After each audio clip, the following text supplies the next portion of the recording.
जय हिंद, नमस्कार। मैं मोहन पाठक और आपका एक बार फिर से स्वागत करता हूं MPS Hindi news explainer YouTube channel पर। तो आज हम बात करने वाले हैं कि भारत सरकार के द्वारा इजरायल में फंसे भारतीयों को निकालने के लिए कौन सी योजना लॉन्च की गई है और कौन सा ऑपरेशन लॉन्च किया गया है, उसी की हम चर्चा करेंगे। आपको बता दें कि इससे पहले भी आपको पता है कि रूस यूक्रेन का जब युद्ध हो रहा था तब भी भारत ने अपने लोगों को वहां से बचाया था।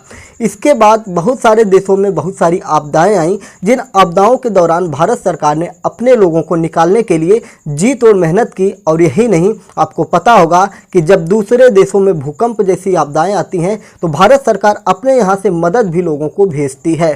तो इसी कड़ी में भारत अपने युवाओं के लिए, अपने देश के नागरिकों के लिए, जो भारत का एक तरह से अधिकार है, भारत की जिम्मेदारी है कि उसके नागरिक अगर दुनिया के किसी भी कोने में फंसे हुए हैं, भले ही एक व्यक्ति क्यों ना फंसा हुआ हो, और अगर उसने भारत सरकार से मदद मांगी है तो उस एक व्यक्ति के लिए उसे दुनिया के कोने में जाना पड़ेगा और अपने भारत के नागरिक की सुरक्षा के लिए उसे दुनिया के किसी भी कोने से उसको लाने के लिए भारत सरकार प्रतिबद्ध होती है। और ऐसा हमारा संवैधानिक अधिकार भी होता है। इसीलिए जब भी कोई नागरिक भारत से बाहर जाता है तो वो भारतीय दूतावास में अपना रजिस्ट्रेशन जरूर करवाता है। तो इसलिए कभी भी आप दुनिया में घूमने जाएं या किसी भी काम से जाएं, पढ़ने जाएं, वैसे भी आप जब पासपोर्ट से वीज़ा वगैरह लेते हैं तो उसके बाद आपका रजिस्ट्रेशन राजदूत में करवा दिया जाता है। लेकिन ये चीज़ें आपको सुनिश्चित कर लेनी चाहिए कि आप भारत सरकार को जानकारी दिए हैं या नहीं। राजदूत में अगर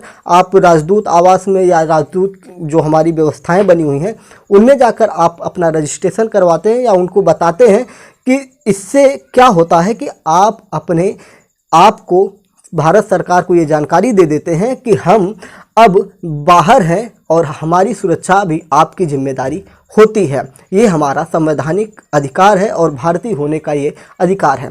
इसी कड़ी में भारत सरकार ने फिर से एक ऑपरेशन अजय लॉन्च कर दिया है।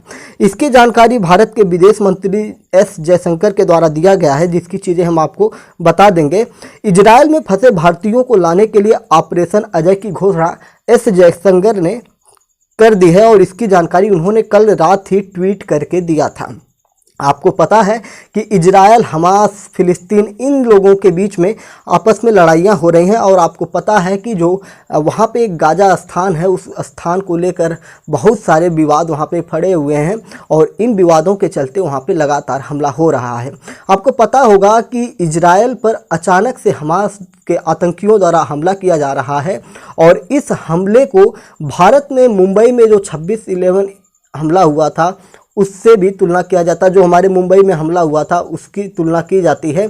और ये जितना खतरनाक मुंबई में हमला हुआ था, ताज होटल पर मुंबई शहर में हुआ था, उसी तरह का हमला इजरायल में किया गया था और जिसका मुंह तोड़ जवाब देते हुए इजरायल ने हमास के कई ठिकानों को बर्बाद कर दिया है। बात करते हैं कि हमास और इजरायल की जंग में जो भारतीय हैं उनको किस प्रकार से भारत वापस लाया जाएगा। तो हमास से जंग के चलते इजरायल में बनते हालात को देखते हुए भारत सरकार ने एक बहुत बड़ा फैसला किया है। उसने अपने नागरिकों को इजरायल से निकालने के लिए अभियान की घोषणा की है और जिसका नाम है operation Ajay. India launch operation Ajay. किसके लिए? अपने नागरिकों को बचाने के लिए। भारत के विदेश मंत्री एस जयशंकर ने बुधवार यानी रात में ही 11 अक्टूबर की रात इसकी जानकारी उन्होंने अपने ट्विटर अकाउंट, जिसे हम एक्स के नाम से जानते हैं, मीडिया वेबसाइट एक्स पर लिखा है। इस इजरायल से लौटने के इच्छुक हमारे नागरिकों की सुविधाजनक वापसी के लिए ऑपरेशन अजय लॉन्च कर दिया गया है। भारत सरकार के द्वारा विशेष चार्टर फ्लाइट और अन्य व्यवस्थाएं की जा रही हैं। किसके द्वारा? भारत सरकार के द्वारा। हम विदेश में अपने नागरिकों की सुरक्षा और भलाई के लिए पूरी तरह प्रतिबद्ध हैं। जैसा कि मैंने पहले कहा कि भारत सरकार प्रतिबद्ध होती है और उसी बात को भारत के विदेश मंत्री एस जयशंकर ने भी दोहराई है। उधर इजरायल में भारतीय दूतावास ने बताया कि पहली स्पेशल फ्लाइट के लिए रजिस्टर्ड नागरिकों को मेल कर दिए गए हैं। मैंने रजिस्ट्रेशन की बात की थी और यही देखिए, इसका लाभ देखिए कि जिन्होंने भारतीय दूतावास में रजिस्ट्रेशन करवाया है उन लोगों को प्राथमिकता दी जा रही है उन लोगों को सबसे पहले पहली फ्लाइट में वापस आने का मौका मिलेगा। तो जब भी आप दुनिया के किसी भी देश में जाइए, आप जॉब करते हैं, पढ़ाई करते हैं या किसी भी कारण से आप दुनिया में जा रहे हैं, तो सबसे पहले आपको भारत सरकार को ये सूचना देनी होगी। किस माध्यम से देंगे वो आपको पता है कि भारतीय दूतावास में जाके आप रजिस्ट्रेशन करवाएंगे। तो उन सभी लोगों को मेल कर दिया गया है और अब वो लोग चार्टर प्लेन से भारत आएंगे और बाद की उड़ानों के लिए रजिस्टर्ड लोगों को मेल आगे भेजे जाएंगे। तो इस प्रकार से उन्होंने चीज़ें स्पष्ट कर दी हैं और मैं आपको स्क्रीनशॉट इसका लगा दूंगा जिससे कि आपको चीज़ें क्लियर हो जाएं। तो आपको पता है कि इजरायली सेना और चरमपंथी संगठन हमास के बीच संघर्ष लगातार जारी है। हमास की तरफ से 7 अक्टूबर को किए गए हमले के बाद इजरायली सेना लगातार गाजा पर बमबारी कर रहा है।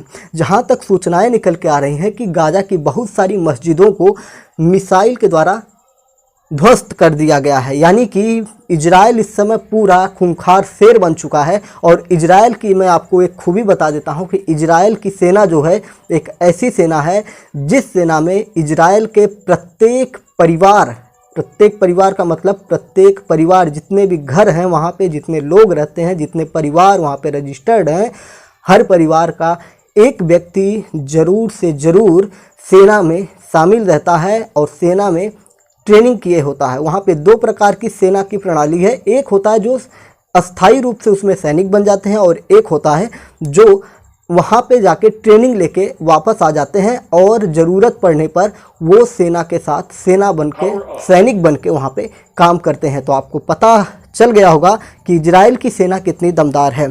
इजरायली सेना लगातार गाजा पर बमबारी कर रही है और इसी बीच मीडिया रिपोर्ट्स में बताया जा रहा है कि इजरायली सेना ने हमास से गाजा बॉर्डर के क्षेत्रों का कंट्रोल वापस ले लिया है। यानी कि जो गाजा शहर है, जो गाजा स्थान है, वहाँ के जो बॉर्डर्स हैं, वहाँ से हमास के जो लोग हैं, हमास के जो आतंकी हैं, उनसे वापस ले लिया है गाजा का बॉर्डर। यानी कि इजरायली सेना ने हमास से गाजा बॉर्डर के क्षेत्रों का कंट्रोल वापस ले लिया है। तो ये बड़ी खबर थी। और बात करते हैं इजराइल पर हमला करने के दौरान हमास के चरमपंथियों ने बॉर्डर पर मौजूद बाढ़ के कुछ हिस्सों को उखाड़ दिया था। हालांकि इजरायली डिफेंस फोर्स के प्रवक्ता रियर एडमिरल डैनियल हगारी ने दावा किया है कि एक भी हमास चरमपंथी बाढ़ के रास्ते देश में नहीं घुसा है। यानी कि जो हमास के चरमपंथी हैं, जो लड़ाकू हैं, वो इजराइल में बॉर्डर से तो नहीं घुसे हैं जो गाजा बॉर्डर है। और इसी बीच दोनों तरफ से इस जंग में मरने वालों लोगों की संख्या लगातार बढ़ती जा रही थी। पहले 100, 200, 600 थे, लेकिन अब जो मैं आपको रियल डाटा दे रहा हूं, कल तक का रियल डाटा दे रहा हूं, इसमें संख्या जो बताई जा रही है, अब तक इस लड़ाई में करीब 2100 लोगों के मरने की खबर आ रही है। 2100 लोग मर चुके हैं। इजराइल में हुए हमलों में जहां 1200 लोग मारे गए हैं, यानी कि इजराइल में जो हमास ने हमला किया था उसमें 1200 लोग मारे गए हैं और इजराइल की तरफ से जवाबी कार्रवाई में जो हमास में हमले किए गए हैं उसमें 900 लोगों की मौत का मामला निकल के सामने आ रहा है। तो आप देख रहे हैं कि भारत जो कहता है कि सर्वे भवन्तु सुखिनः सर्वे सन्तु निरामया, लेकिन आपको थोड़ा सा इसमें ब्रीफ करना चाहेंगे कि ये लड़ाई हो क्यों रही है। ऑपरेशन अजय भारत सरकार ने लॉन्च किया है और भारत सरकार बखूबी उसको वहाँ से लेके आएगी, क्योंकि इजराइल से भारत के संबंध बहुत ही अच्छे हैं। इजराइल की सेना इस बार फेल हुई है, उसकी इंटेलिजेंस फेल हुई है और हमास के लड़ाके इजराइल में घुसकर तांडव मचाए हैं। और आप देख रहे हैं कि लगभग 1200 लोगों के मरने की खबर निकल रही है इजराइल से और गाजा से 900 लोगों के मरने की खबर निकल के आ रही है, जो इजराइल की जवाबी कार्रवाई में हुई थी। और कई मस्जिदों को ध्वस्त कर दिया गया है और दोनों के दोनों देश कहीं ना कहीं इस्लामिक देशों से कनेक्ट होते हैं। विवाद क्यों हो रहा है? विवाद ये है कि वहाँ पे एक पवित्र स्थल है जिसको ईसाई भी अपना मानते हैं, क्रिश्चियन भी जो मुस्लिम है उसको भी अपना मानते हैं और साथ ही साथ यहूदी धर्म से जो रिलेटेड है वो भी अपना मानते हैं। और ये एक बहुत बड़ी स्टोरी है। इस स्टोरी को बताना इतना आसान नहीं है, उसके ऊपर काफ़ी रिसर्च होंगे और फिर उसके बाद हम उसको कभी ना कभी आपको बताएंगे कि क्या था पूरा मामला। लेकिन अगर हम बात करेंगे तो तीनों तरफ से चीज़ें स्पष्ट है कि ये एक तरह से कोई ऐसी वैसी लड़ाई नहीं है, ये एक धार्मिक युद्ध है और ये जो सदियों पुरानी लड़ाई है उसी को अब आगे जारी किया जा रहा है, क्योंकि ये पहली बार लड़ाई नहीं हो रही है। इससे पहले भी इन लोगों के बीचों में लड़ाई हो चुकी है, हिटलर के समय से भी लड़ाई हो रही है, ब्रिटेन जब पूरी दुनिया में राज्य कर रहा था तब भी इसकी लड़ाई हो रही है।